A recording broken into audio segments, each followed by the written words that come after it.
আপনারা এখন দেখছেন সনাতন মিডিয়া প্লাস।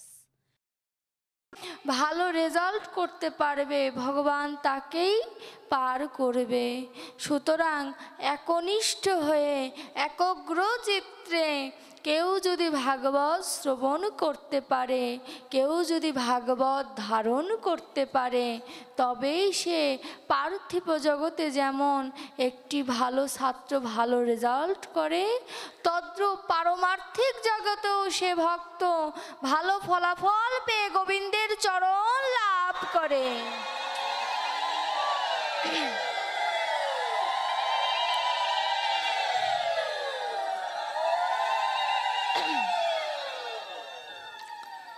এর জন্য ভাগবত শ্রবণ করতে আসলে একাগ্র চিত্ত প্রয়োজন।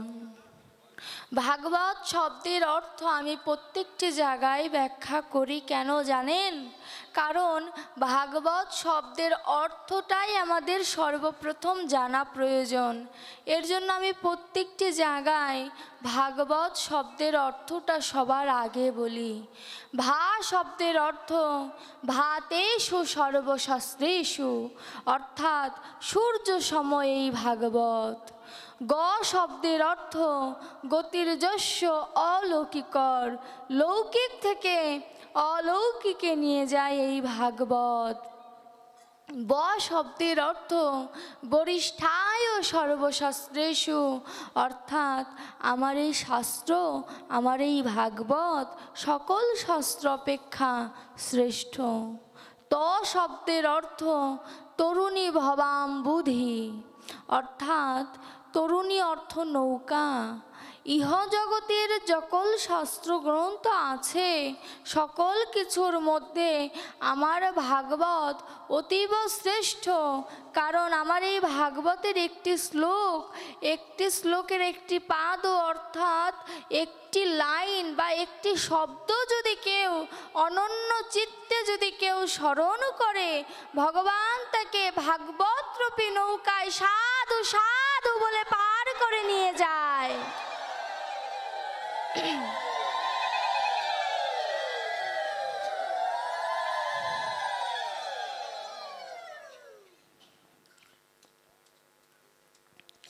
হরে কৃষ্ণ। আমরা ভাগবত যদি বলি, আমরা ভাগবত তো সকলেই শ্রবণ করি, কেন আমার গতি হচ্ছে না, কেন আমার উদ্ধার হচ্ছে না? পরীক্ষিত মহারাজও তো 7 দিন ভাগবত শ্রবণ করেছিলেন। ইহ জগতে কত ভাগবত শুনছি, আমি নিজে শোনাচ্ছি, কেন আমার গতি হচ্ছে না? প্রশ্ন যদি করি, ভগবান তার লীলার মাধ্যমে প্রচার করে দিলেন কিভাবে ভাগবত শোনাতে হয় এবং শুনতে হয়। আমরা সকলেই শ্রীনিবাস ঠাকুরের কথা জানি। শ্রীনিবাস ঠাকুর বীরহামপুরের যে রাজা, তার গৃহে ভাগবত পাঠ করতেন। ভাগবত পাঠ করে তাকে নিত্য শোনাতেন, কিন্তু শোনাতে শোনাতে মায়েরা ধ্যান দেন, কথা বলবেন না, একটু শ্রবণ করুন, একটু ধ্যান দিয়ে শুনুন, দেখবেন হৃদয়টা কেঁপে উঠবে যে ইহ জগতে এসে ভজন করলাম না কেন, কেন এই মধুর হরিনাম করলাম না, এমন চেতনা উদয় হবে কেউ যদি ভগবানের এই অপার লীলা মন থেকে যদি স্মরণ করে। শ্রীনিবাস ঠাকুর প্রতিদিন রাজার গৃহে ভাগবত শোনাতেন। এই মতো অবস্থায় শ্রীনিবাসজি তার গৃহের দরজা বন্ধ করে একাগ্র চিত্তে ভাগবতের লীলা স্মরণ করছেন। তার দশাটা কেমন? তিনি চোখ বন্ধ করে সুন্দর করে একটি আসনে বসে তিনি লীলা দর্শন করছেন। তার বেশভূষাকটা কেমন? তার বেশভূষাকটা ছিল একটি বৈষ্ণবের দেহটা যেমন গোবিন্দময় করে সাজানো থাকে, তদ্রূপ শ্রীনিবাস ঠাকুরের এই বাহ্যিক জগতের দেহটা শ্রী গোবিন্দের মতো করে সাজানো, গোবিন্দকে পাওয়ার মতো করে সাজানো। শ্রীনিবাস ঠাকুর চোখ বন্ধ করে 3 দিন ধরে ভাগবতের লীলা দর্শন করছেন এবং ধ্যান করছেন। রাজা চিন্তিত হয়ে পড়লেন, কেন শ্রীনিবাস দরজা খুলছে না? ভালো আছে তো, নাকি অসুস্থ হয়ে আছে? শ্রীনিবাস ঠাকুরের 3 দিন দরজা না খোলা দেখে রাজা স্বয়ং এসে শ্রীনিবাসের দরজায় নাড়া দিলেন যে, শ্রীনিবাস, তুমি দরজা খোলো, তুমি দরজা খুলছো না কেন? শ্রীনিবাস কোনো সাড়া দেয় না। দেবে কেমন করে মা? সে তো ইহজগতে নেই। তিনি যেই পার্থিব জগৎকে অতিক্রম করে তিনি যে গোবিন্দকে দর্শন করেছেন, গোবিন্দকে যদি কেউ একবার দর্শন করে, সে কি আর ইহজগতের বন্ধনে থাকতে চায়? কোনোদিন সে থাকবে না। শ্রীনিবাস ঠাকুর ধ্যানের মধ্যেই তার নয়ন জলে সে ভেসে যাচ্ছে সেই রাধা কৃষ্ণের অপ্রাকৃত লীলা দর্শন করে। এদিকে মহারাজ দরজা ভেঙে যখন শ্রীনিবাস ঠাকুরকে দেখলেন শ্রীনিবাস ঠাকুর ধ্যান আসনে বসে কি যেন ধ্যান করছে। শ্রীনিবাস ঠাকুর স্পন্দন দেখলেন যে স্পন্দন চলছে কিনা, দেখলেন না, শ্রীনিবাস ঠাকুর জীবিত আছেন। এ তো পরীক্ষিত মহারাজ যেমন না খেয়ে, না স্নান করে, না উঠে যেমন শ্রবণ করেছিল, ঠিক শ্রীনিবাস ঠাকুরও 3 দিন ব্যাপী সেই ভাগবতের কথা দর্শন করেছেন। তার ধ্যানের দ্বারা কোনো কিছু তার ভিতরে কাজ করেনি, মায়া যেন তাকে স্পর্শ পর্যন্ত করতে পারেনি। যখন রাজা দেখলেন শ্রীনিবাস ঠাকুর যতই ডাকা হোক, যতই শরীরে হাত দিয়ে ঝাঁকানো হোক, শ্রীনিবাস ঠাকুর কোনো উত্তর দিচ্ছে না, তখন তিনি কবিরাজ ডাকলেন।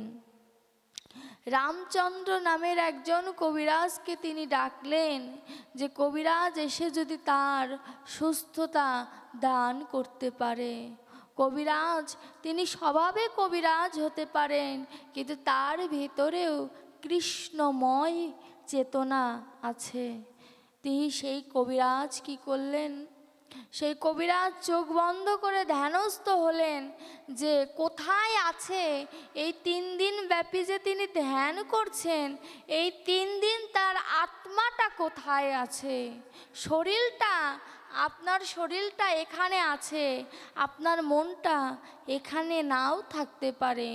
মন হচ্ছে এই জাগতিক জগতের সবথেকে চঞ্চল বস্তু। আপনি এখানে আছেন কিন্তু আপনার মনটা বিদেশ চলে গেছে। মন এতটাই চঞ্চল বস্তু। তো কবিরাজ চিন্তা করলেন দেহটা এখানে আছে বটে, কিন্তু শ্রীনিবাস ঠাকুরের আত্মাটা, ধ্যানটা, জ্ঞানটা কোথায় আছে। এবার কবিরাজ মশাই ধ্যানে বসে দেখলেন, একটু দর্শন করুন চোখটা বন্ধ করে, কি অপূর্ব লীলা। ধ্যান করে দেখলেন শ্রীনিবাস ঠাকুর যমুনায় রাধারানী জলখেলি করছে। এমন সময় রাধারানীর নাক ফুলটা পড়ে গিয়েছে যমুনায়। শ্রীনিবাস ঠাকুর 3 দিন ধরে রাধারানীর নাক ফুলটা খুঁজছে, কোথায় নাক ফুলটা আছে। একবার চিন্তা করুন, এমন ভক্তি যদি কারোর ভেতরে না থাকে, গোবিন্দ কি কোনোদিন তাকে ধরা দেবে? কোনোদিন দেবে না। শ্রীনিবাস ঠাকুরের এমন দশা দেখে, তার দশাটা কেমন, তিনি যে নাক ফুল খুঁজছে তার দশাটা কেমন, বিশেষজ্ঞরা বললেন জানো তার দশাটা কেমন? তার চোখে প্রেমের অশ্রু ঝরছে। কেন জানো? সে প্রেমের অশ্রু ঝরছে কারণে যে রাধারানীকে দর্শন করেছে বটে, কিন্তু রাধারানীর নাক ফুল সে খুঁজে পাচ্ছে না। কেন সে নাক ফুল খুঁজে পাচ্ছে না? রাধারানী তো চিন্তিত হবে। আবার এমনভাবে চিন্তা করছে যে রাধারানীর দর্শন যে পেলাম, আমার প্রাণবন্ধু গোবিন্দের দর্শন কি পাবো? আমার প্রাণবন্ধু কি আমায় কৃপা করবে? একবার মনটা স্থির করে যদি এই কথাটা বলা যায়, হে গোবিন্দ তুমি কবে আমায় দেখা দেবে? হে দয়াময়, তোমার জন্য এই অধম বসে আছে, কবে তুমি আমায় দেখা দেবে? ইহ জগতের সকল কিছুকে আশ্রয় করে তোমাকে কবে নিরাশ্রয় করে ফেলেছি গোবিন্দ বলা যায় না। কবে যে মন থেকে তোমাকে একবার ডেকেছি প্রভু, আমার তা স্মরণে নেই। হে প্রাণবন্ধু, তোমাকেই তো স্মরণ করার কথা ছিল। কই, আমি তো শ্রীনিবাসজির মতো ধ্যান করতে পারি না। ধ্যানটা হবে কেমন করে? দেহটা আমি মানব জন্ম পেয়েছি বটে, কিন্তু সাধন ভজন তো আমার হলো না। সাধন ভজন যদি দেহে না থাকে, ভজনটা হবে কেমন করে? বলেছে না, আগে মজ তারপরে ভজ। মস্তেই তো পারলাম না কৃষ্ণ নামে, তো ভজন কেমন করে হবে বলো আমার? শ্রীনিবাস ঠাকুর যখন নাগফুল খুঁজছে, কবিরাজ শ্রীনিবাসকে সহযোগিতা করছেন। সহযোগিতা করে যখন নাগফুলটা পেলেন, অনঙ্গ মঞ্জুরি স্বরূপ রাধারানীকে নাগফুলটা ফেরত দিলেন। রাধারানী বলছে, সখী তুমি যে আমায় নাগফুলটা দিলে, বিনিময়ে তুমি কি চাও? ভক্ত কোনোদিন গোবিন্দের কাছে, রাধারানীর কাছে কিছু চায় না। শ্রীনিবাস ঠাকুরও বললেন যে, হে রাধে, তুমি যদি আমায় কিছু দিতে চাও, তবে কি দেবে জানো প্রাণবন্ধু? তুমি আমায় আশীর্বাদ করো, সারা জীবন যেন রাধা রাধা বলে কাঁদতে পারি আমি, যেন রাধা নামে আমার বুক ভেসে যায়। এই আশীর্বাদ করো তুমি আমায়, এই আশীর্বাদ করো তুমি আমায়। রাধারানী এ কথা শুনে সন্তুষ্ট হলেন। বিনিময়ে তার পেশিত তাম্বুল অর্থাৎ পান রাধারানীর গালে ছিল, সেই প্রসাদী তাম্বুল তিনি শ্রীনিবাস ঠাকুরকে দিলেন। শ্রীনিবাস ঠাকুর তা প্রণাম করে তার উত্তরীয়র মধ্যে বেঁধে নিলেন এবং তার ধ্যান সমাপ্ত হলো। যখন শ্রীনিবাস ঠাকুর ইহজগতে তার আত্মাটা ফিরে এলো, শ্রীনিবাস ঠাকুর তিনি তো বুঝতে পেরেছেন তিনি কোথায় গিয়েছিলেন, কিন্তু রাজা তো জানে না সে কোথায় গিয়েছিল। রাজা শুধু গন্ধ পেল। কোন গন্ধ? ওই যে উত্তরিয়ার মধ্যে যে তাম্বুল পেঁচানো ছিল, সেই তাম্বুলের অপ্রাকৃত গন্ধ সে পেল। অপ্রাকৃত গন্ধ যখন পেল, শ্রীনিবাস ঠাকুর তাকে উত্তরিয়ার থেকে দিয়ে কিছুটা করে সকলকে প্রসাদ দান করল।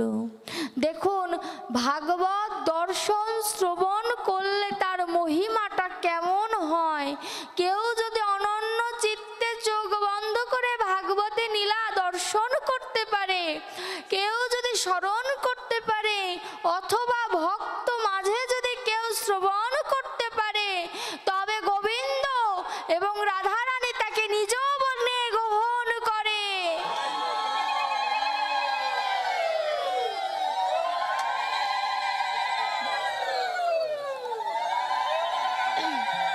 হরি বল। রাধারানী তাকে গ্রহণ করে, আর রাধারানী গ্রহণ করা মানে আমার গোবিন্দ তাকে গ্রহণ করবেই করবে। কিন্তু আমার মতো কলিহত জীবের কি হবে যদি প্রশ্ন করি? হে প্রাণবন্ধু, কোনোদিন কৃষ্ণ বলে চোখের থেকে দুফোঁটা জল আসলো না। কখনো তো হা গৌর বলে মনটা কেঁদে উঠল না। কখনো তো একগ্র চিত্তে ঘরে বসে একটু ভাগবতকে স্মরণ করা হলো না। কত ভাগবত শুনি শোনাই, কই ভাগবত তো আমায় কৃপা করে না। ভাগবত উত্তর দিচ্ছে, তুমি তো মন থেকে শ্রবণ করো না, তোমার কৃপাটা কেমন করে হবে? কই তুমি তো ভক্ত সঙ্গ করে ভক্তের চরণ ধুলি অঙ্গে মাখো না, তোমার শ্রবণটা সার্থক হবে কেমন করে? হে ভক্ত, তোমরাই আমার প্রাণ বান্ধব, তোমরাই আমার পরম বান্ধব। ভগবান যদি ছেড়ে যায় তাতে কোনো দুঃখ নাই। হে ভক্তগণ, তোমরা আমায় আশীর্বাদ করো, তোমাদের চরণ ধুলি থেকে এই অধমকে বঞ্চিত করো না। তোমাদের চরণ ধুলি একমাত্র আমার সম্বল। এই চরণ ধুলি যদি আমি পাই, গোবিন্দ আমায় কৃপা করলেও করতে পারে, তাছাড়া আমার তো কোনো গতি হবে কিনা আমার জানা নেই। এই পৃথিবীর সকল কিছু আমার আমার করে দাবি করি, কই মৃত্যুকালে তো কেউ আমার পাশে থাকে না।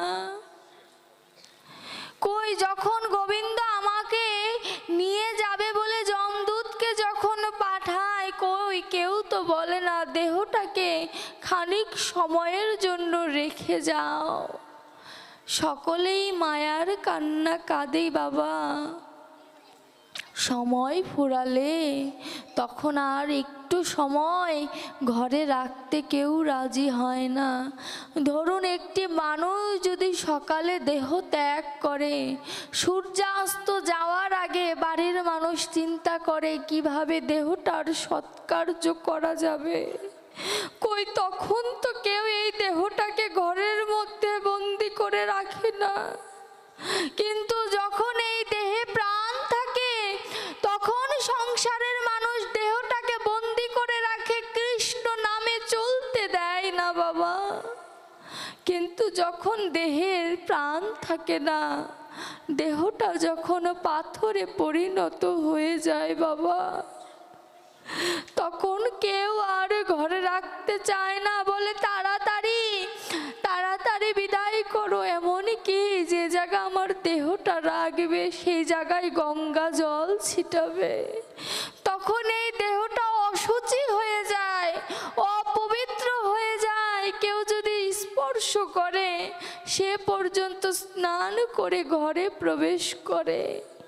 একবার একটু চিন্তা করে দেখুন না, যে যার জন্য এই সংসারে মেতে রইলাম তারা তো কেউ আমায় ভালোবাসলো না, কিন্তু যাকে ভালোবাসার কথা ছিল আমার প্রাণবন্ধু, যিনি মন্দিরে যুগল হয়ে দাঁড়িয়েছে, তাকে তো কখনো যুগল দর্শন করতে পারলাম না এই হৃদয় মাঝে।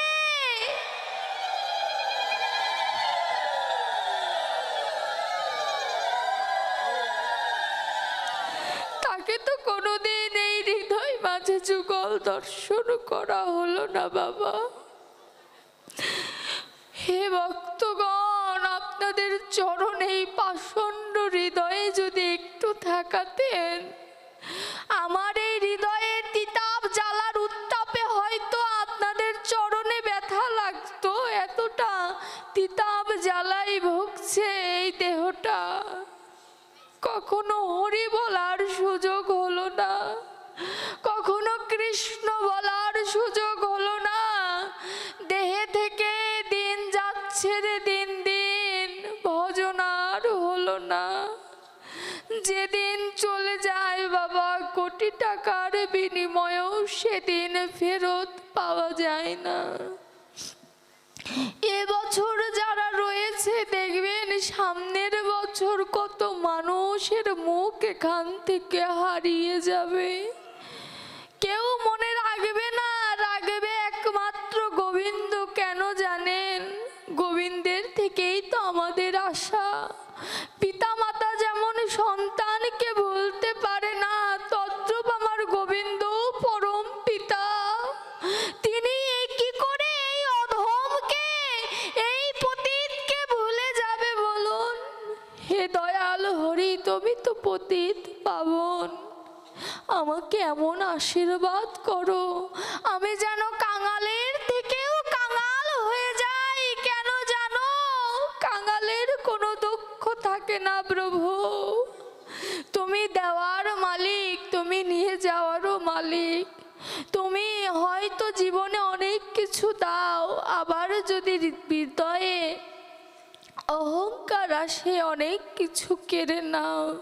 কোথায় প্রাচুর্য থাকে, কোথায় ঘর বাড়ি দালান কোঠা, তুমি যদি বিবাদী হও তুমি তাকে পথের কাঙাল করে দিতে পারো।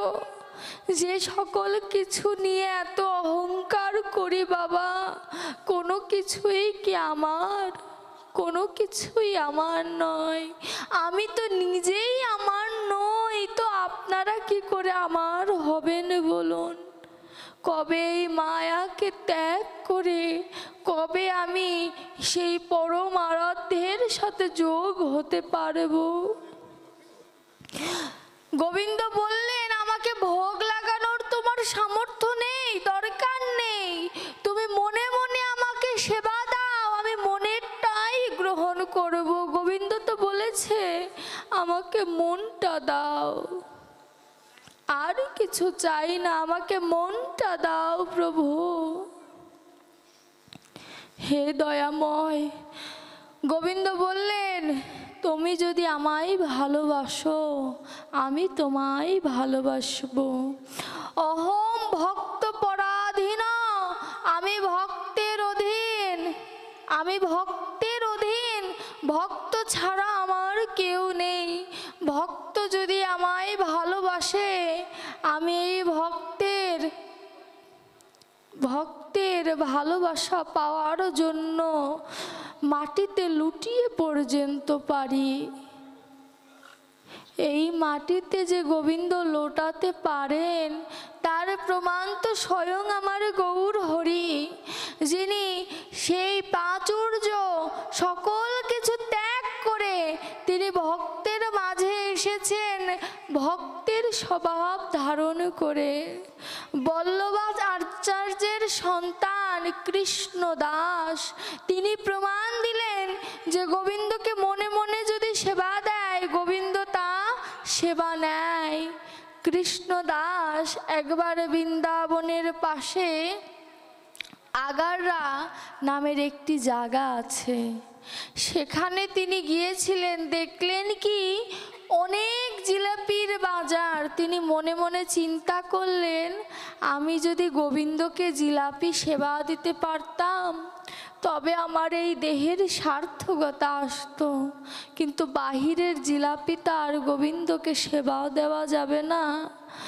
কৃষ্ণদাস কি করলেন, এক বৃক্ষের পাশে বসে গোবিন্দকে স্মরণ করছে। গোবিন্দকে স্মরণ করে মনে মনে জিলাপি দান করেছে। মনে মনে তো জিলাপি দান করেছে, আর এদিকে কি হয়েছে জানেন?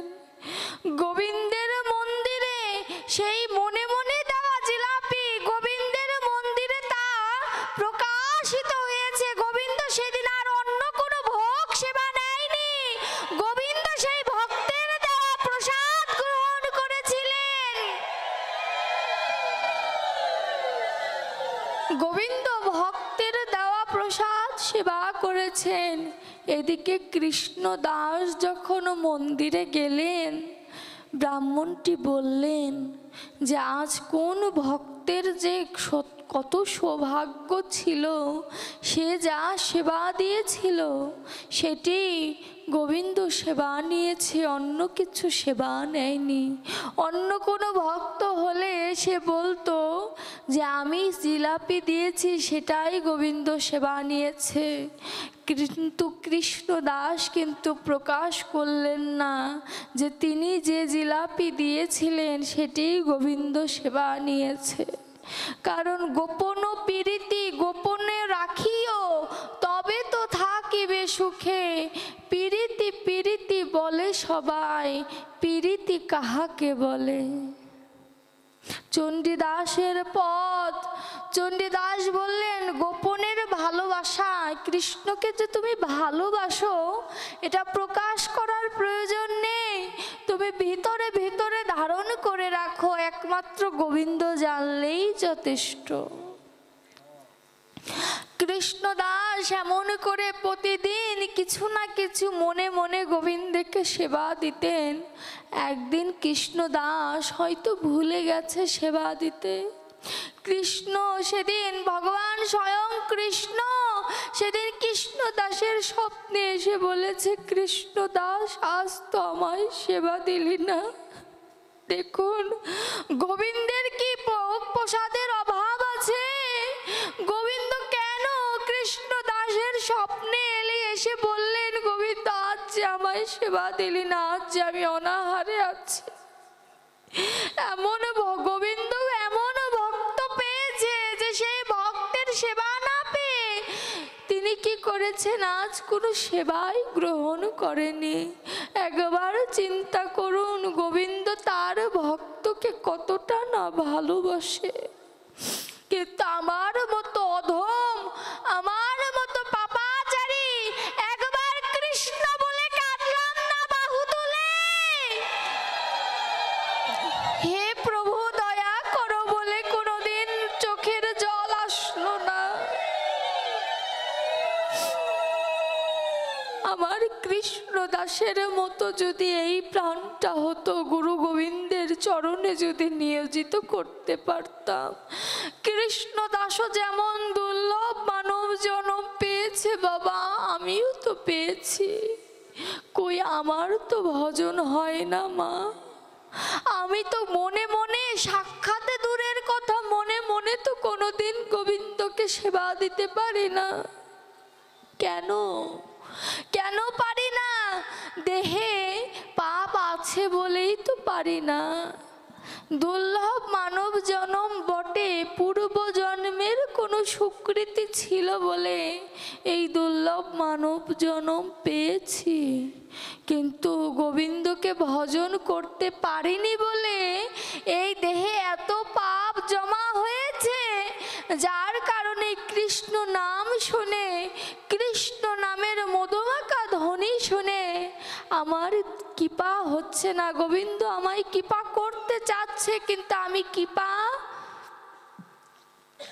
নিয়েও নিতে পারছি না। দেখুন কৃষ্ণদাস ভজন করেছিল কতটুকু? কৃষ্ণদাস ভজন করেছিল এইটুকু, যে আমি যদি গোবিন্দকে একবার জিলাপিটা দিতে পারতাম। আমরা যখন সুস্বাদু খাবার দেখি, বা বিশেষ করে মায়েরা যখন কোনো সুস্বাদু খাবার দেখি, তখন চিন্তা করি এই খাবারটা যদি আমার সন্তানকে দিতে পারতাম, আমার সন্তান তা সেবা নিত। কিন্তু কই, আমি তো গোপালকে কখনো সন্তান হিসেবে গ্রহণ করতে পারলাম না। কই, গোপালকে তো কখনো ভাই হিসেবে গ্রহণ করতে পারলাম না, স্বামী হিসেবেও গ্রহণ করতে পারলাম না। ইহজগতের মায়েরা যেমন চিন্তা করে, বাবারা যেমন চিন্তা করে তার সন্তানের জন্য, তদ্রূপ আমার ভগবানও আমাদের জন্য অনেক চিন্তা করেন।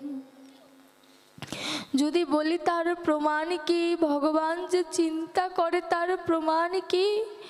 তো বিশেষজ্ঞরা বলল, যদি চিন্তা না করত, কলি হতো জীবের সামর্থ্য ছিল না কৃষ্ণ নাম জিহ্বায় উচ্চারণ করার। কারণ এই জিহ্বায় কত আন কথা কুকথা বলি, কত আন কথা কুকথা শুনি, কিন্তু কই, তবু তো কৃষ্ণ নাম বলতে গিয়ে একবারও জিহ্বায় কোনো বাধা প্রাপ্ত হয় না। এর যে বড় কোনো কৃপা হতে পারে? গোবিন্দ বলেছে তুমি তাও কৃষ্ণ নাম করো, একবার বলো যে আমার সকল পাপ তাপ সকল কিছু তোমার চরণে নিয়োজিত করে দিলাম। একবার এই কথাটা বলে দেখো, স্বয়ং গোবিন্দ এসে তোমার বোঝা বহন করে বৈকুণ্ঠে নিয়ে যাবে। একবার কৃষ্ণ বলে দেখো।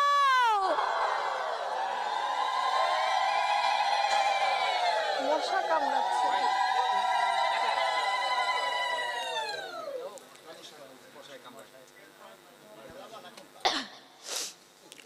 একবার কৃষ্ণ বলে দেখো। যদি বলি গোবিন্দ যে আমাকে ভালোবাসে তা মেনে নিলাম, গোবিন্দ যে প্রত্যেকের ডাকে সাড়া দেয় তার প্রমাণ কি? তার প্রমাণ কি যে গোবিন্দ প্রত্যেকের ডাকে সাড়া দেয়? দেখবেন ইহজগতে যদি কোনো সন্তান অসুস্থ হয়, তার মা বাবাকে কি বলতে হয় যে মা আমি অসুস্থ, আমার জন্য ওষুধ এনে দাও?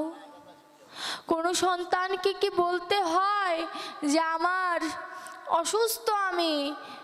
যে সন্তানটা বলতে পারে সে নাই বলতেই পারে, মেনে নিলাম, কিন্তু একটি শিশু, একটি নবজাতক শিশু, সে কি বলতে পারে যে আমি অসুস্থ, আমায় ডাক্তারের চিকিৎসা দাও? মা কেমন করে বুঝতে পারে? কারণ মায়ের নারী ছেঁড়া ধন হচ্ছে তার সন্তান। তদ্রূপ গোবিন্দকে যদি কেউ একবার স্মরণ করে, মনে মনেও স্মরণ করে, আমরা কি বুঝতে পারি? একটি নবজাতক শিশু যদি কাঁদে তাহলে বুঝতে পারি যে সন্তানটা অসুস্থ আছে, হয়তো শারীরিকভাবে কোনো সমস্যা হচ্ছে। ভগবানও ঠিক তদ্রূপ, যদি কোনো ভক্ত যদি নয়ন জলে ভেসে যায়, ভগবানও বুঝতে পারে আমার ভক্তের কোনো অভাব আছে। কিন্তু পদকর্তারা বৈষ্ণবরা বলল, অভাব যদি ভিতরে রেখে কাঁদো ভক্ত, কোন অভাব রেখে কাঁদবে জানো? ওই কৃষ্ণ হারা বেদনা অভাব নিয়ে যদি একবার কাঁদতে পারো, তবে এই মানব জন্ম সার্থক। তবে কৃষ্ণ নামের অভাব নিয়ে যে কাঁদবে, সেই কাঁদার মতো তো নয়ন দরকার। কৃষ্ণ নামে আপনাকে কোটি কোটি টাকা দিলেও কৃষ্ণ নামে কাঁদা এত সহজ নয়।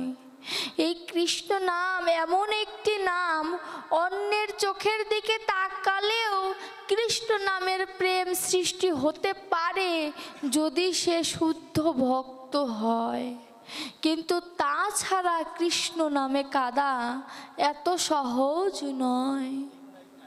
তাই তো ভক্ত সঙ্গ করতে বলেছে বিশেষজ্ঞরা, যে ভক্ত সঙ্গ করো। কোনো ভক্তের যদি একবার এই দেহেতে যদি দৃষ্টিপাতও হয়, তবে এই দেহ রক্তে মাংস নয়, প্রেমে ভক্তিতে রূপান্তরিত হয়ে যায়। ভক্তের দৃষ্টিপাতের এত মূল্য। ভগবান বললেন তুমি আমার ভক্ত সঙ্গ করে দেখো।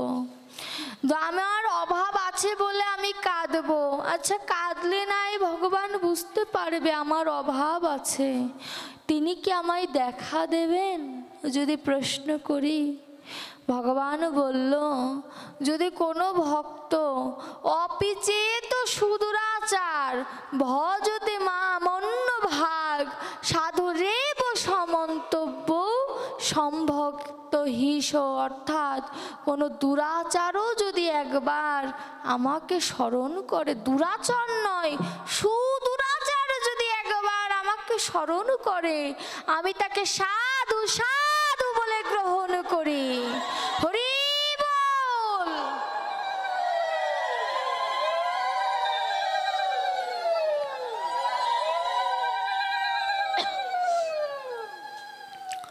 গোবিন্দ এতটাই কৃপাময়। তো আমরা জানতে পারলাম ভগবান যে কারোর ডাকে সাড়া দেয়, কিন্তু ডাকটা হতে হবে একগ্র চিত্তে। যদি বলি সাক্ষাৎ গোবিন্দকে আমি দর্শন করতে চাই, আমি সাক্ষাৎ ভগবানকে দর্শন করতে চাই, তবে কি করতে হবে?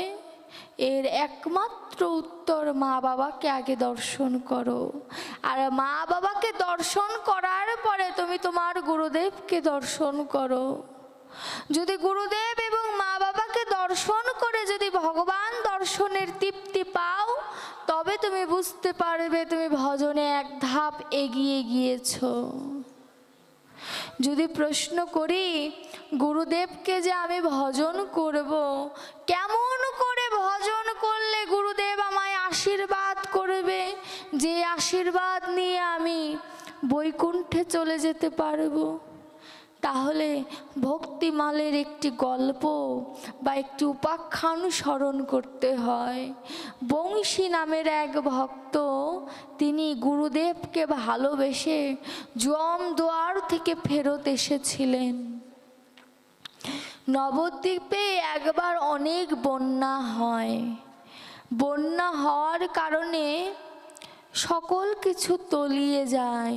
বংশীর যে গৃহ ছিল সেই গৃহেরও অর্ধেক ডুবে গিয়েছে।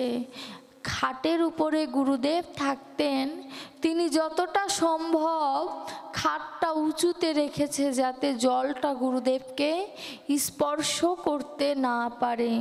3 কিলোমিটার হেঁটে হেঁটে প্রতিদিন গুরুদেবের জন্য জল আনতেন, আর মনে মনে চিন্তা করতেন যে আমার দেহ চলে যাক, আমার প্রাণ চলে যাক, তাতে কোনো দুঃখ নাই, আমার গুরুদেব যেন ভালো থাকে। দেখুন গুরুদেবকে কিভাবে ভালোবাসলে স্বয়ং যমরাজ ফেরত যায়, বংশীর জীবনীটা স্মরণ করলে বোঝা যায়। প্রতিদিন বংশী 3 কিলোমিটার দূরে যেয়ে জল আনতেন।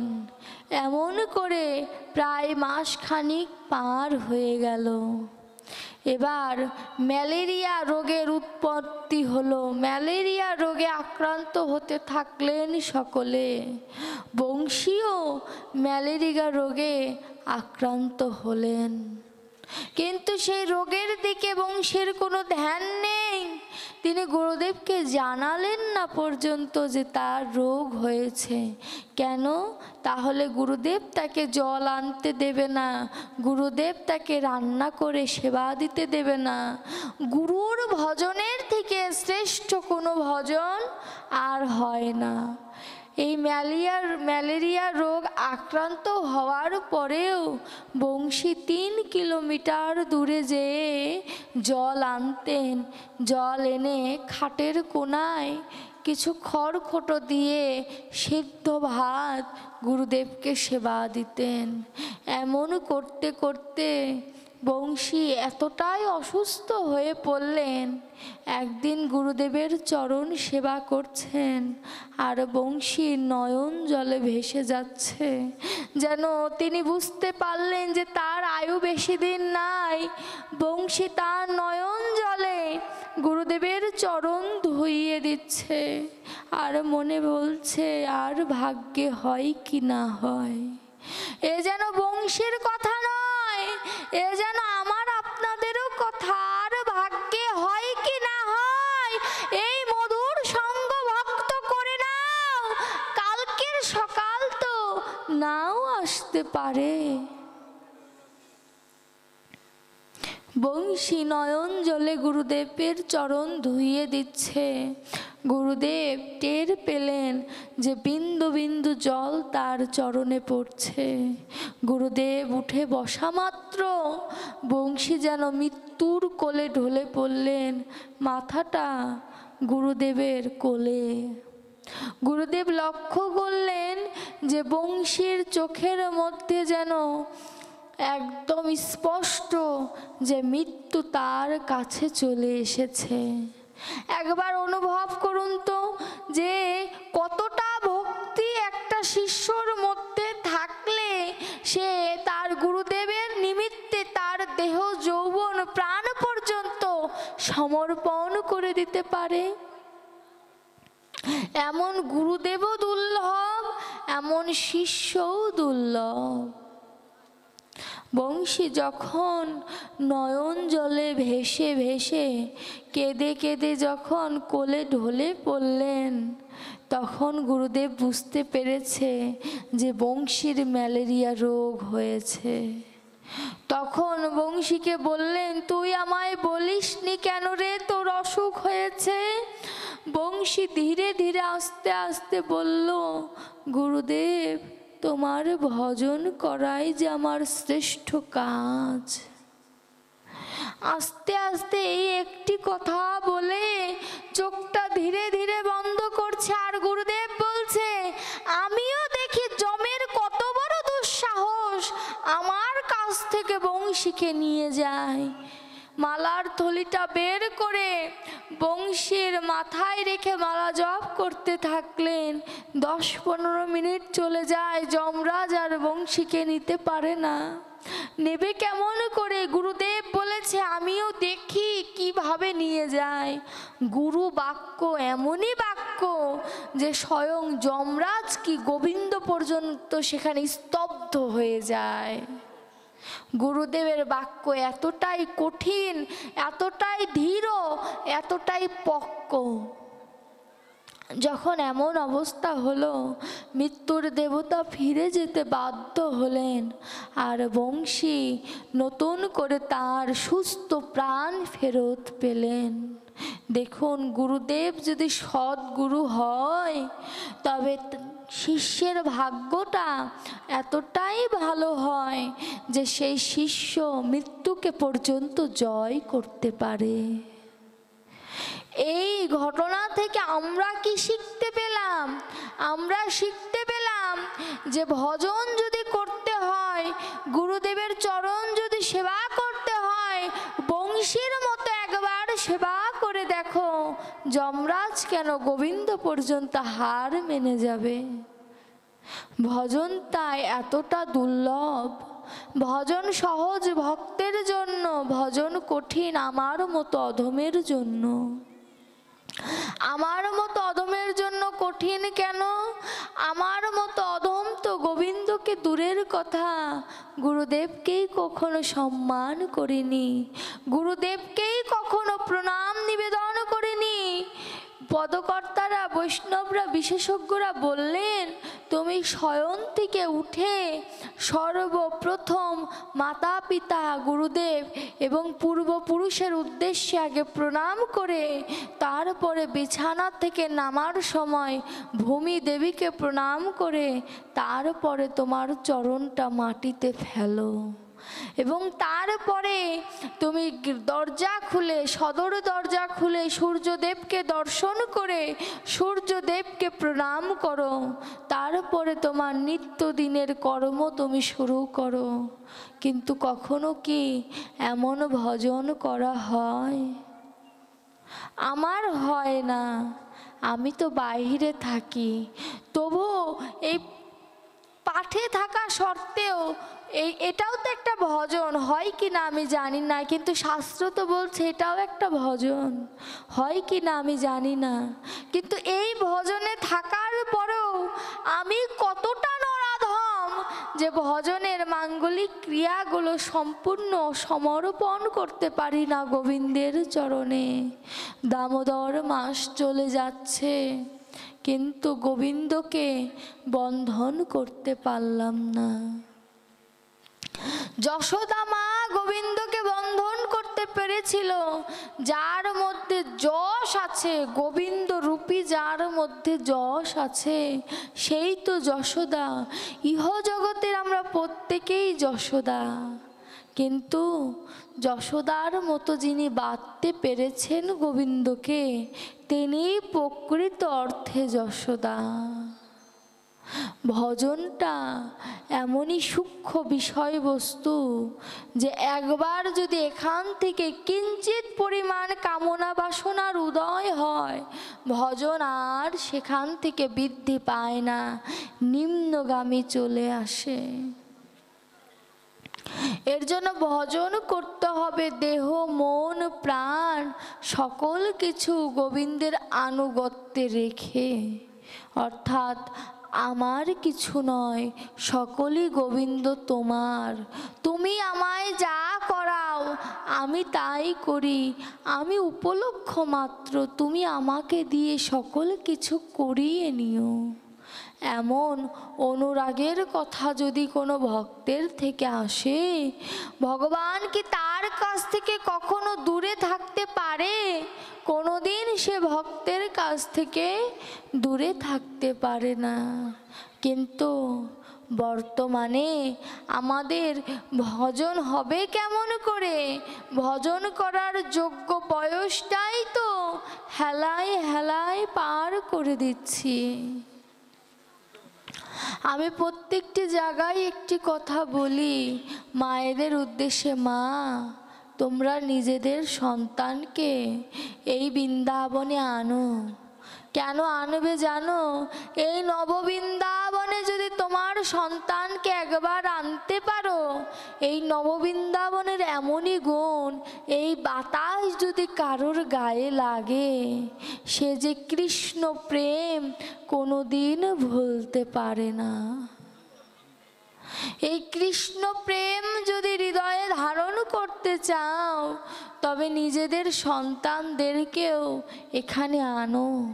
বলবে পড়ালেখা আছে, একদিন দুদিন মাসে 2-3 দিন যদি একটু কৃষ্ণকে সময় দিই, ভগবান তোমাকে নিরাশ করবে না। এই পৃথিবীতে এখনো পর্যন্ত এমন হয়নি যে গোবিন্দকে স্মরণ করেছে, গোবিন্দ তাকে নিরাশ করেছে, এমন কোনো দিন হয়নি। গোবিন্দ ভক্তের কাছে সকল কিছু কেড়ে নেয়। কেন কেড়ে নেয়? যাতে আমার ভক্ত পরিপূর্ণ হতে পারে। একটি ওজন পরিমাপের যন্ত্রের মধ্যে যদি একটি মাছি বসে, তাহলে যন্ত্র পরিমাপে 1 গ্রামও কিন্তু আসবে না, তাই না? কিন্তু একটি সেই যন্ত্র পরিমাপের এককে যদি আমি স্বর্ণ রাখি, তবে কিছুটা আসবে। সেই স্বর্ণর থেকে কিঞ্চিত স্বর্ণ যদি আমি উঠিয়ে নিই, সেটাও ওজন পরিমাপের এককে দেখাবে। কেন? স্বর্ণের মূল্য বেশি, মাছির মূল্য কিন্তু ততটা নেই। তদ্রূপ ভগবান বোঝাতে চাইলেন যে তোমার ভেতরেই জীবাত্মাও আছে, তোমার ভেতরেই পরমাত্মা আছে। তুমি জীবাত্মাকে পরমাত্মার সাথে যদি একবার যোগ করতে পারো, তাহলে ইহজগতের সকলে তোমায় কৃষ্ণ নামের সোনা বলেই চিনবে।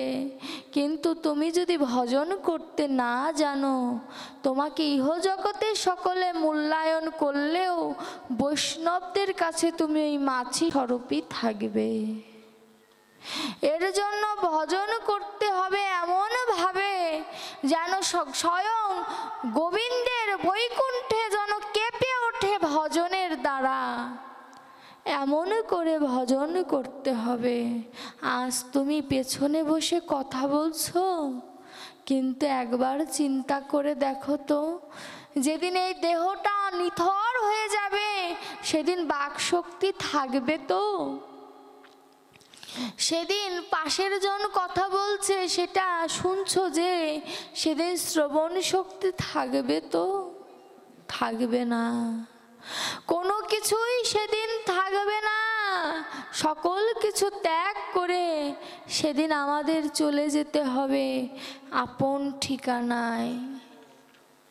এই আপন ঠিকানাটাকে এই প্রথম থেকেই শ্রবণ করব বলেই তো এই ধরাধামে আসা। যদি বলি যে গোবিন্দকে আমি ডাকতেও জানি না, ভজন করতেও জানি না, আমার তেমন দেহ পেলে কি হবে, আমার ভজন করার সময়ও নেই, তাহলে বলবো তুমি একবার পাঠটা স্মরণ করো। পাঠে যা বলছে পাঠক মহাশয়েরা, সেটাও যদি ধারণ করতে পারো, তবে তাও সার্থক। বৃন্দাবনের এক সরল ভক্ত একবার কি করেছে, এক পাঠক মহাশয়ের পাঠ শুনেছে, যেখানে পাঠক মহাশয় বলেছে যে আমার গোবিন্দ দেখতে এতটা সুন্দর যে স্বর্ণ তার কাছে হার মেনেছে, স্বর্ণকেও তিনি জয় করেছেন, তিনি এতটাই সুন্দর।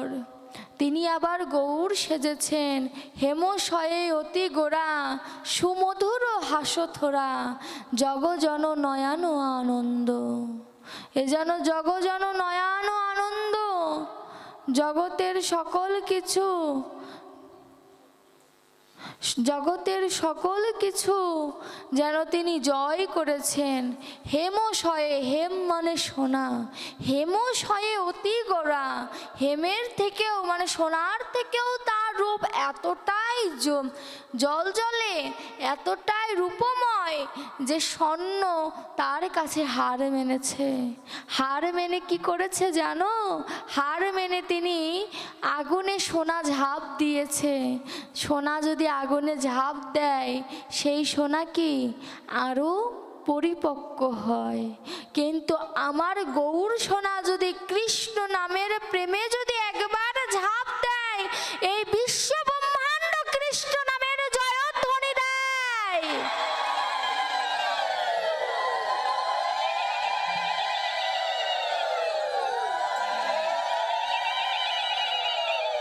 হরি বল। কৃষ্ণ নামের জয়ধ্বনি দেয়।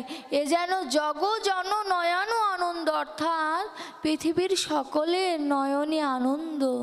তা এক সরল ভক্ত যেমন যখন পাঠক মশাইয়ের মুখে এমন মধুর বর্ণনা শুনছেন, শুনতে শুনতে যখন গোবিন্দের বর্ণনা শুনতে থাকলেন, তখন তিনি বললেন, এত সুন্দর যার রূপ, সে কেন গরু চড়াতে যাবে? তাও একটা দুটো নয়, 9 লক্ষ ধেনু। সরল ভক্তের সরলতাটা কেমন? সে ভালো মন্দ বোঝে না, অল্পতেই রেগে যায়। এটা হচ্ছে সরল ভক্তের লক্ষণ। যখন এমন কথা শুনেছে, পাঠক যখন ভাগবত পাঠ বিশ্রাম রেখেছে, তখন পাঠককে জিজ্ঞাসা করলো যে এত সুন্দর অধিকারী যিনি, তিনি কেন 9 লক্ষ ধেনু চড়াবে? আমাদের মধ্যে কখনো প্রশ্ন এসেছে? আমার মধ্যে তো আসেনি। এর জন্যই তো সরল ভক্ত হতে পারি নাই।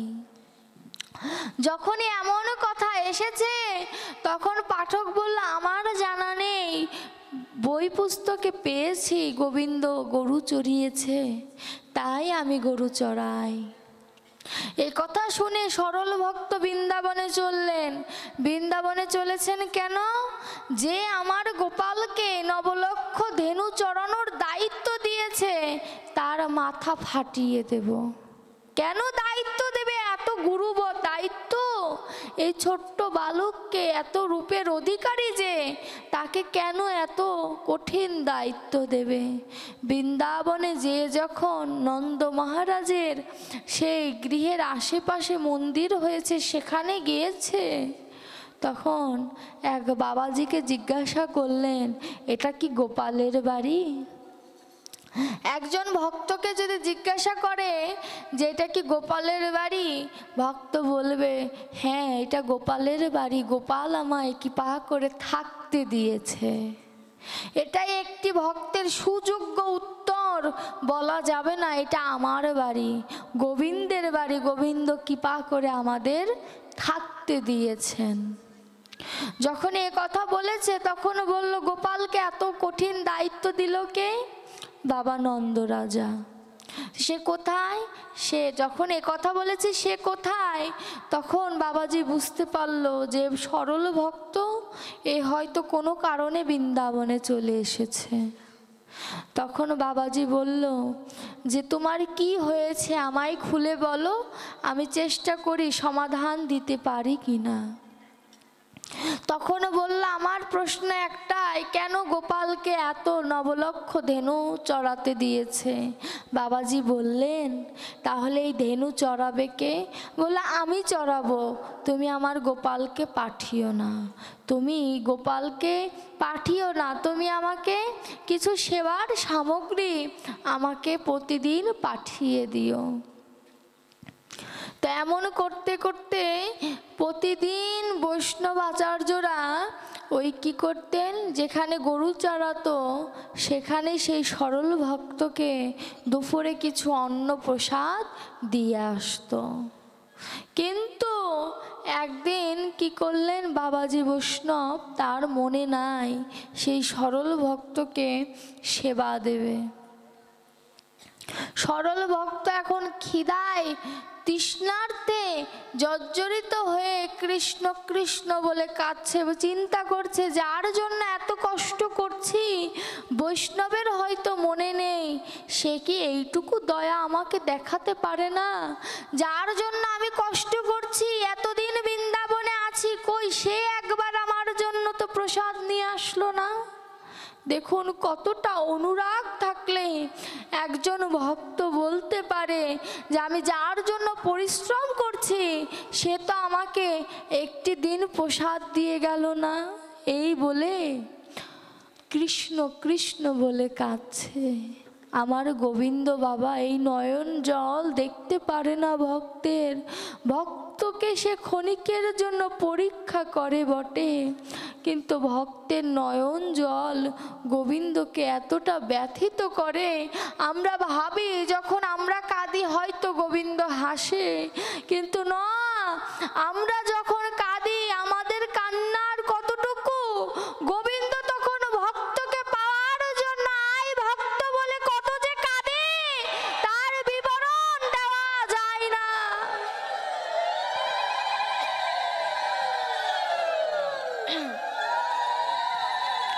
গোবিন্দ তার ভক্তকে এতটাই ভালোবাসে। তো সেই সরল ভক্ত যখন বারবার কৃষ্ণ বলে কাঁদছে, বৈকুণ্ঠ থেকে সেই মহাবিষ্ণু গোপালের সেই ছোট্ট রূপ ধারণ করে মন্দিরে যে প্রসাদ লাগানো হয়েছিল ভোগের প্রসাদ সম্পূর্ণটা নিয়ে গিয়েছে সেই সরল ভক্তের কাছে। সরল ভক্ত এতটাই সরল যে গোবিন্দের অঙ্গগন্ধতে বুঝতে পেরেছে যে এখানে কিছু আছে বটে, কিন্তু ধরতে পারেনি যে এটাই আমার প্রাণবন্ধু, এটাই আমার গোবিন্দ। দেখুন ভক্ত হয়ে সে চিনতে পারল না, আর এবার আমার পাশে যে বসে আছে সে তো স্বয়ং গোবিন্দও হতে পারে। এর জন্য চরণ ধুলি নিতে কখনো কৃপণতা করতে নাই। বলা তো যায় না যে স্বয়ং গোবিন্দ এসে আপনাদের মাঝে বসে কৃষ্ণ কথা শুনছে, ভক্ত সঙ্গ করছে, বলাই যাবে না, কারণ ভগবান এটাই সব থেকে বেশি ভালোবাসে। যখন সেই সরল ভক্ত দেখলেন গোপাল তার জন্য প্রসাদ নিয়ে এসেছেন, এবার তাদের সেবা নেওয়ার মাধ্যমটা দেখুন কীরকম। একবার ভক্ত সেবা নেয়, আবার সেই হাতের এঁঠো প্রসাদ আবার গোবিন্দও সেবা নেয়। তো পদকর্তা বিশেষজ্ঞরা বলল সাধুবাদ জানাই তোমাকে, সাধুবাদ জানাই, এহ হয় ভগবান হয়ে তুমি ভক্তের এঁঠো প্রসাদ সেবা নিচ্ছ, সাধুবাদ জানাই তোমাকে। হে প্রাণবন্ধু, তোমার এই নীলাগুলো বলি বটে, কই কোনোদিন তো হৃদয়ে স্মরণ করতে পারি না, কোনোদিন তো সেই সরল ভক্তর মতো কৃষ্ণ বলে কাঁদতে পারি না। তুমি আমার ডাকে আসবে কেমন করে? আমি তো ডাকার মতো ডাকটাই এখনো পর্যন্ত শিখি নাই। আমি তোমাকে ডাকবো কেমন করে সেই ডাকটাই তো এখনো পর্যন্ত শিখি নাই। কি করে তোমায় ডাকবো বলো?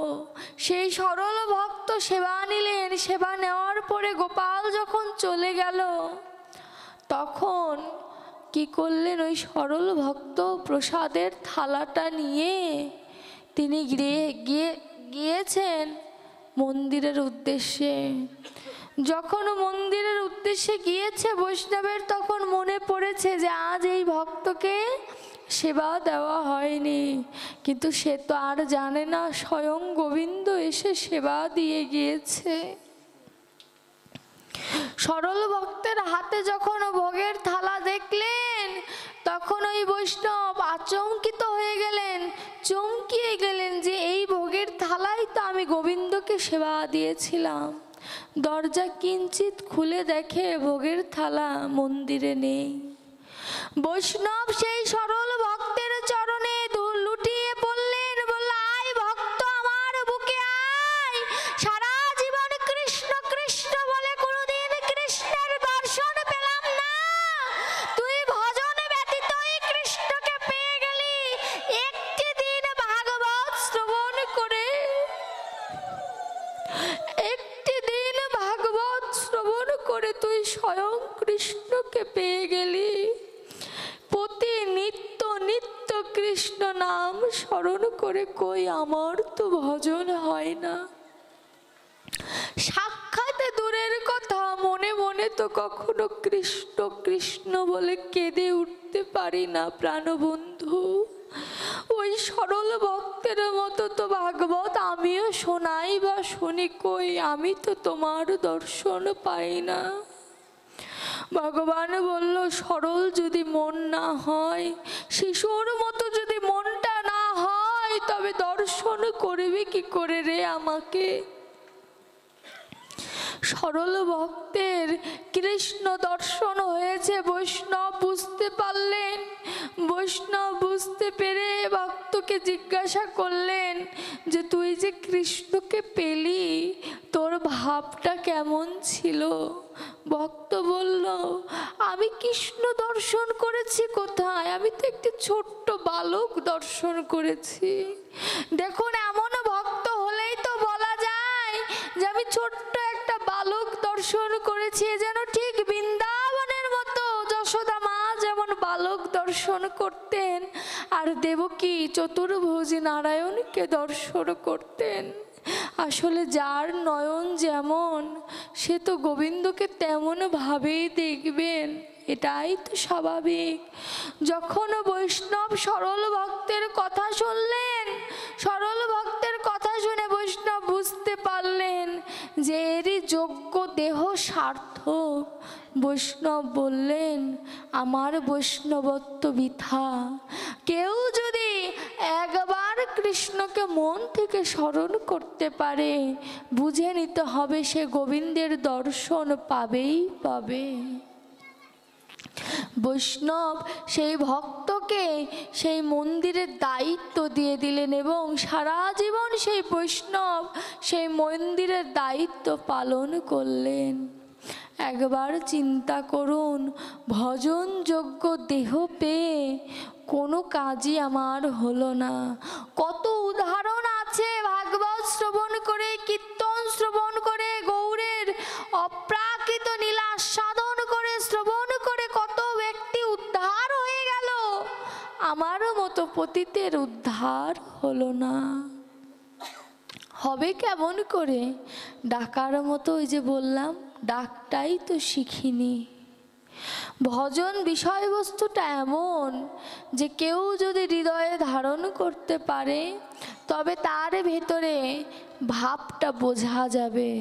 যেমন দেখবেন, একজন ব্যক্তির যদি জন্ডিস হয়, তার চোখ দেখলে বোঝা যায় যে তার জন্ডিস হয়েছে।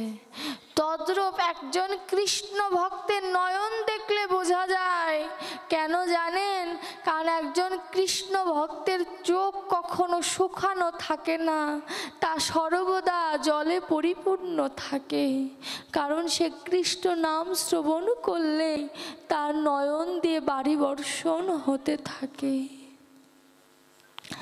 একজন রোগীকে যেমন তার শরীর দেখলে বোঝা যায় সে অসুস্থ, তদ্রূপ একজন ভক্তর শরীর দেখলে বোঝা যায় যে প্রকৃত অর্থে শুদ্ধ ভক্ত কিনা। আমরা সকলেই তুলসীর মালা ধারণ করেছি তো? সকলে করেছি? একটা হাত তুলি তো, কে কে ধারণ করেছি? খুব কম মানুষ আছে যারা ধারণ করিনি। আমি একটা কথা সব জায়গায় বলি যে আমার সামনে যদি কোনো ফল কেটে দেই, সেটা কাঁঠাল, আম, আপেল এমন নাম হবে, কিন্তু যখন আমি তুলসীর পাতা দেব তখন তার নাম হয় প্রসাদ। তদ্রূপ এই দেহটাও প্রসাদে পরিণত হবে কখন জানেন? যখন এই কৃষ্ণ নামের মধুমাখা নাম মিশ্রিত এই তুলসীর মালা যদি কোনো ভক্ত ধারণ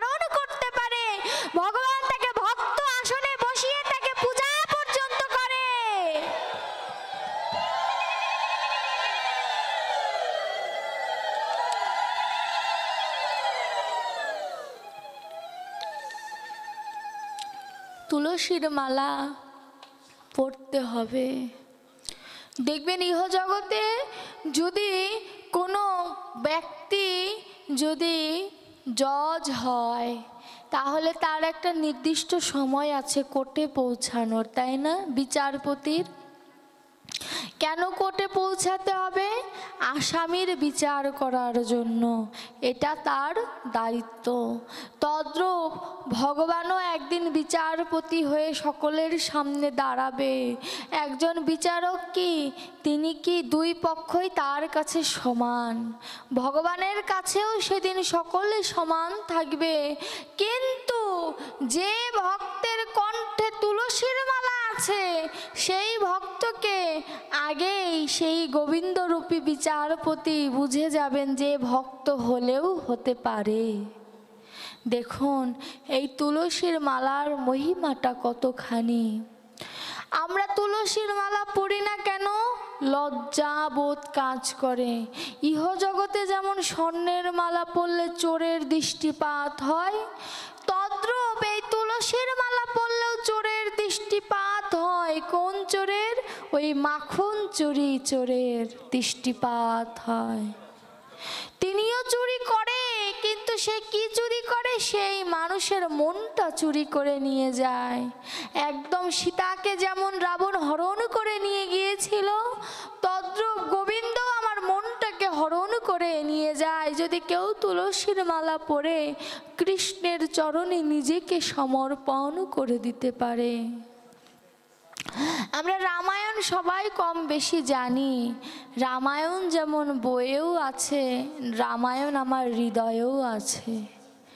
এই রামায়ণকে হৃদয়ে ধারণ করে, রাম সীতাকে যদি কেউ ধারণ করে, যদি কেউ লঙ্কাপুরী জয় করতে পারে, অর্থাৎ এই দেহ যদি এই পৃথিবী নামক লঙ্কাপুরীকে জয় করতে পারে, তবে তার জীবনের সার্থকতা। কিন্তু একা যুদ্ধ করে সার্থকতা আসে না যদি হনুমানের মতো ভক্ত না থাকে। তদ্রূপ ইহজগতের সংসারেও যদি লঙ্কাপুরীর মতো, কুরুক্ষেত্রের মতো যদি জয়লাভ করতে হয়, তবে ভক্তকে গুরুকে আশ্রয় করতেই হবে। আশ্রয় তত্ত্ব গ্রহণ না করলে বিষয় তত্ত্বকে কোনোদিন পাওয়া যাবে না। আশ্রয় তত্ত্ব হচ্ছে গুরু গোবিন্দের চরণ। এই চরণের মূল্যটা এত বেশি যে গোবিন্দ যখন সপ্তম মাসে আমার গর্ভে দেখা দেন, তিনি কোথায় বসেছিলেন? আমার চরণে আর আমার এই হাতের পাতায়। এর জন্যই তো দেহ যত ফর্সাই হোক, যত কালোই হোক, পায়ের পাতা আর হাতের পাতা কখনো কালো হয় না, একদম যেন পদ্ম ফুলের মতো। কারণ এই জায়গাটুকু গোবিন্দের স্পর্শ পেয়েছিল। এর জন্যই ভক্ত অন্য ভক্তের চরণের ব্যাকুল। এবং আমরা আশীর্বাদ করি কি? এইভাবে আশীর্বাদ করি, এইভাবে আশীর্বাদ করি। কারণ এই পাতাটা গোবিন্দের স্পর্শ পেয়েছে বলে এই পাতা দিয়ে যদি কাউকে আশীর্বাদ করা যায়, ধারণা করা হয় যে কেউ যদি মন থেকে আশীর্বাদ করে, গোবিন্দ তা গ্রহণ করে। দেখুন আমাদের এই দেহটা একটা ভজনযোগ্য দেহ। এই ভজনটা যেদিন হবে, সেদিন এই দেহের মুক্তি লাভ হবে। আর যতদিন এই দেহের ভজন হবে না, ততদিন মুক্তি লাভও হবে না। আপনাদের কি পাঠ ভালো লাগছে? এখন না ভালো লাগলেও তো বলতে হবে ভালো লাগছে। আচ্ছা, আমি কখন পাঠ বিশ্রামে রাখবো আমাকে যদি এখন একটু বলে দিতেন, আমি সেইভাবে আমার পাঠটা শুরু করতে পারতাম। হ্যাঁ, আচ্ছা ঠিক আছে। তাহলে আমরা নবদ্বীপটা স্মরণ করেছি, বৃন্দাবনের কিঞ্চিত একটু স্মরণ করে আমি ভাগবতটা বিশ্রামে রাখব। ভাগবত ভাগবতে বললেন কৃষ্ণ যিনি চতুর্ভুজ নারায়ণ সেই রূপটাকে ত্যাগ করে কৃষ্ণ হয়ে এই ধরাধামে এসেছেন। তিনি যশোদা মায়ের কাছে এসেছেন। যশোদা মা গোপালকে এতটা ভালোবাসে যে গোপালকে ননি খাওয়ানোর লোভে গোপালকে বলছে একবার নাচো আমার দুয়ারে, আমার অঙ্গনে একবার নাচো, আমি তোমার নাচ দর্শন করতে চাই। দেখুন গোপাল হয়েছে, তার ভগবত্বটা এতটা দূরে চলে গিয়েছে, গোপালকে ননি অর্থাৎ মাখনের লোভ দেখিয়ে নাচাচ্ছে। বলছে তুমি যদি ভালো নাচতে পারো তোমায় আমি এক মুঠ করে ননি দেব। এমন কি সম্ভব? বেদে বলেছে যে ভগবানের কোনো লোভ নেই, বেদে বলেছে ভগবানের কোনো খিদা নাই, বেদে বলেছে ভগবানের জন্ম মৃত্যু নেই। বেদের কথা যদি সত্য হয় তবে গোপালের কিভাবে খিদে লাগছে, গোপালের কিভাবে লোভ জাগছে? বেদে আবার বলেছে যে কোনো ভক্ত যদি ভগবানকে বাঁধতে পারে, ভগবান যা করে না কোনো কালে ভগবান তা করতে বাধ্য হয়। ভগবান ভক্তের কাছে এতটাই বাধা পড়েছে যে ভগবান যদি করতে নাও চায় ভক্ত তাকে করিয়ে নেয়। ভক্তের কাছে আছে প্রেমের ডরি, সেই ডরি দিয়ে যেমন ঘুড়ি আকাশে উড়ানো যায় লাটাই দিয়ে, তদ্রূপ ভগবানকেও আকাশে উড়ানো সম্ভব, পাতালে নিয়ে যাওয়া সম্ভব যদি শুদ্ধ কোনো ভক্ত চায়। যখন যশোদা মা বলল তুমি ননি খেতে চাও, ননি তোমায় দেব, তুমি একবার আমার অঙ্গনে নাচো। যেমন তেমন করে নাচলে হবে না, আমার কুণ্ডলের অর্থাৎ কানের দুলের শব্দ হবে, চুড়ির শব্দ হবে, আমার পায়ের নুপুরের শব্দ হবে, সকল কিছু মিলে একটি সুর তৈরি হবে, সেই সুরে তোমাকে নাচতে হবে। যখন যশোদা মা এত সুন্দর করে দেখিয়ে দিলেন, পদকর্তা হাতে তালি দিয়ে বললেন এমনও হয় বৃন্দাবন নীলা দর্শন না করলে কোনোদিন বোঝাই যেত না।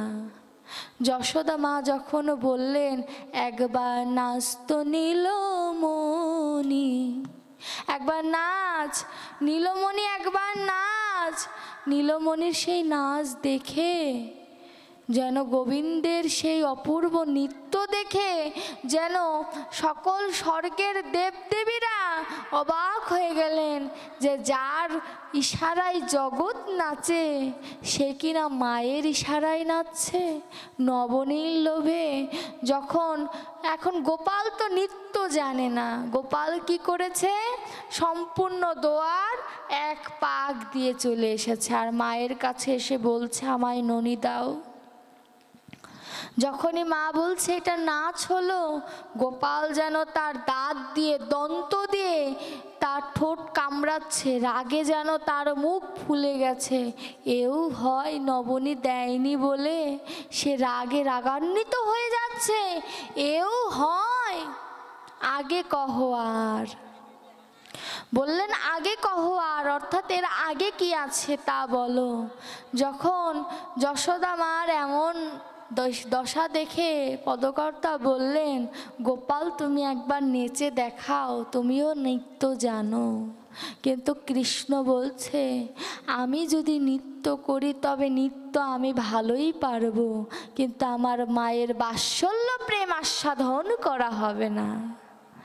গোপাল মায়ের কাছে এমনভাবে রাগ নিয়ে তাকাচ্ছে, যশোদা মা মুচকি হাসি দিচ্ছে, বলছে পারো না বললেই তো হয়। গোপাল এবার কেঁদে দিয়েছে, চোখ দিয়ে যখন জল বেরোচ্ছে হাত দিয়ে জল মুছতে দিয়ে কাজল ছড়িয়ে গেল। যশোদা মা বলছে ভারী সুন্দর লাগছে, আমার গোপালকে ভারী সুন্দর লাগছে। ইহজগতের বাচ্চারা যখন কাঁদে কাজল চোখে দেওয়া থাকলে কি কাজলটা ছড়িয়ে যায় না, তা দেখতে খুব একটা ভালো লাগে না, কিন্তু যশোদা মা বলছে ভালোই লাগছে। আর পদকর্তা বলছে ওরে জীব দেখে নে, আর হয় কি না হয় এমন দৃশ্য দর্শন করা?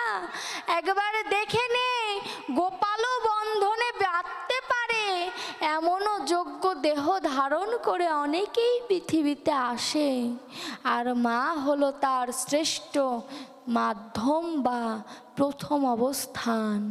যখন যশোদা মায়ের দৃশ্য দেখে গোপাল যখন খুব রেগে যখন কি করেছিলেন জানেন? গোপাল রাগ করে ঘরের এক কোনায় লুকিয়েছিলেন। যশোদা মা সম্পূর্ণ ঘর তদন্ত করেছে। এই নীলার মূল উদ্দেশ্য এখানেই। যশোদা মা যখন সকল ঘর তদন্ত করে গোপালকে পেল না, তখন যশোদা মা বলছে, প্রাপ্ত ধন আমি হারিয়ে ফেললাম। এ যেন আমাদের কথা। গোবিন্দ তো প্রাপ্ত ধন, আমাদের হৃদয় মাঝে আছে, তাকে আমরা পেয়েও হারিয়ে ফেললাম। কোথায় যেন গোবিন্দ লুকিয়ে আছে। পাবে কে? যে কিনা সঠিকভাবে গোবিন্দকে খুঁজতে পারবে। যশোদা মা যখন প্রাণ খুলে হাউমাউ করে কাঁদছে, বলছে, গোপাল তুই কোথায় গেলি? একবার দেখা দে, কোথায় গেলি? একবার দেখা দে।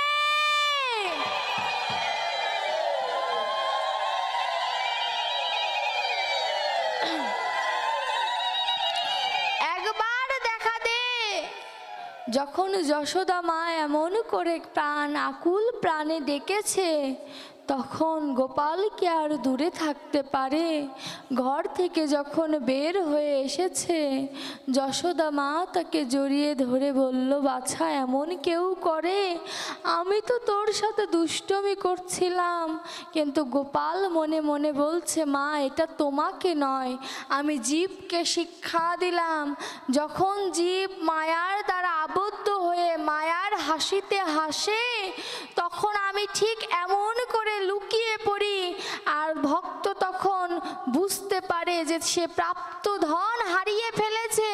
যখন এই ধন ভিতরে আসে, তখন তোমার মতোই গোপাল দেখা দে বলে যখন কাঁদে, তখনই আমি তাকে দেখা দেই। অর্থাৎ ভক্ত কখনো গোবিন্দকে যদি ডাকে, গোবিন্দ কখনো তাকে নিরাশ করে না। তাই ডাকতে যদি হয় গোবিন্দকে ডাকো, যদি কাঁদতে হয় গোবিন্দ নামে কাঁদো, যদি সমর্পণ করতে হয় গোবিন্দের চরণে সমর্পণ করো। গোবিন্দই একমাত্র পথ, যে পথে গেলে আর কোনোদিন ফিরে আসতে হয় না। আর অন্য যে পথেই তুমি যাও না কেন, কোনো পথেই তুমি শান্তি পাবে না। এখানেই আমার ভাগবত পাঠ আমি বিশ্রাম রাখবো। নীলাটা স্মরণ করেছি, স্মরণ করার লক্ষ্যটা আপনাদেরকে বললাম। এবার আমার কিছু কথা আপনাকে বলছি। আপনাদের সকলের কাছে আমার অনুরোধ, প্রত্যেকে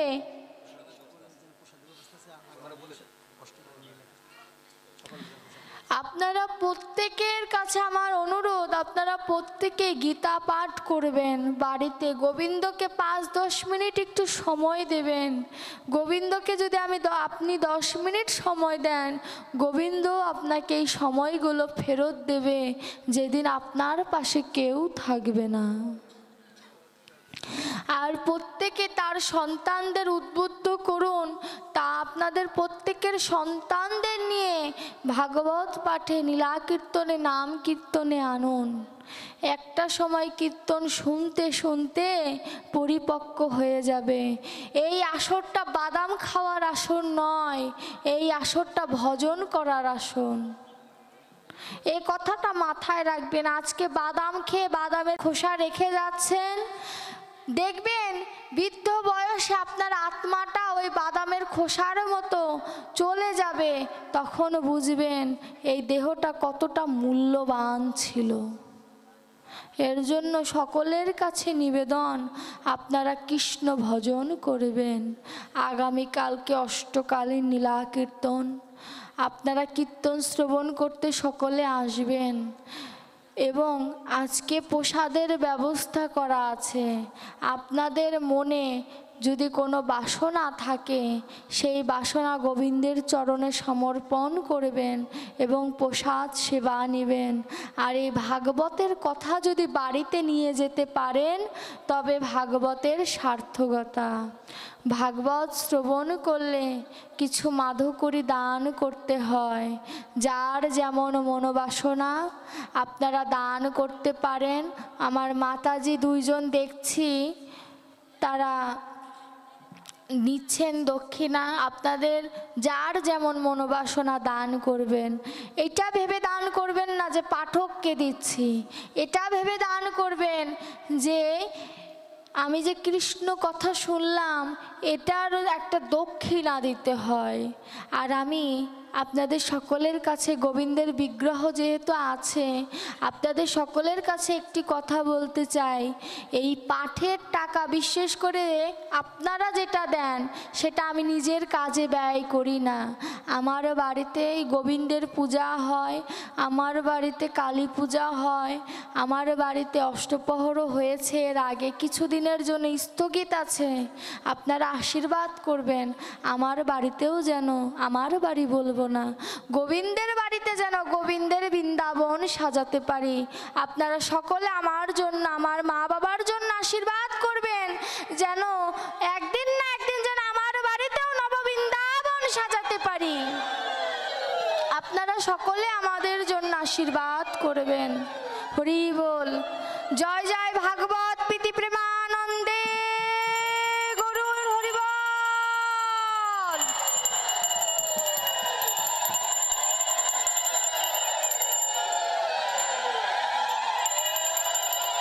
আপনারা কেউ উঠবেন না, পাঠ অন্তের কীর্তন শেষ হবে তারপরে আপনারা উঠবেন, বিশৃঙ্খলা সৃষ্টি করবেন না, আপনাদের সকলের কাছে অনুরোধ আমার। হরি বল।